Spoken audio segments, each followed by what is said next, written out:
Salam değerli izleyiciler, her birinizin sabahınız xeyir, her birinizi hoş gördük. Ümumi Azərbaycanımızı, bütün qürbətdə yaşayan qardaşları salamlayıram. Bugün ayın 8'i fevral 2026. Gəncə qoyun bazarına. Görək bugünkü videolarımıza nə qədər layiq gələcək, ona da baxacağıq. Mən Bərdə bazarının çəkilişində demişdim. Qardaşım bax belə quzuları var. Gördüyünüz kimi.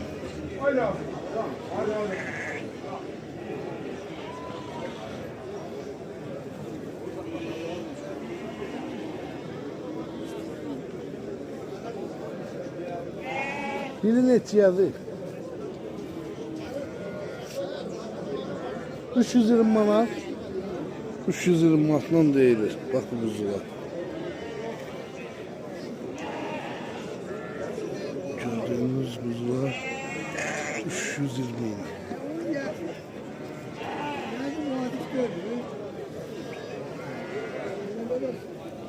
Narahat olma, sen çəkmərəm.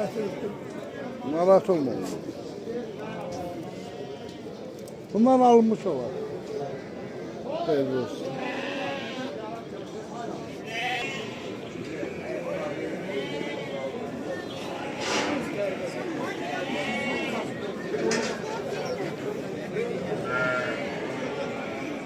Koçtu hami bu.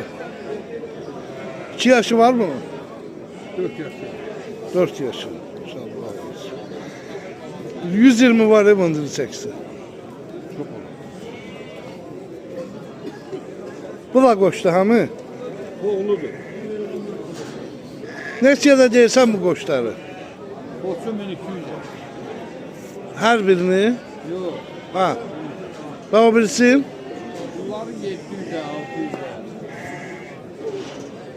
Öz təsərrüfatın olan. Allah xeyir versin.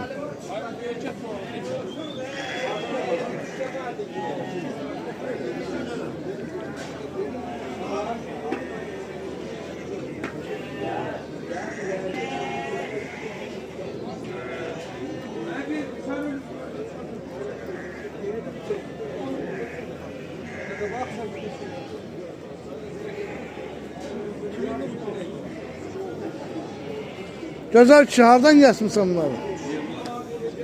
Buradan bütün Yevlaqdakı izləyicilərimizə salamlayıram.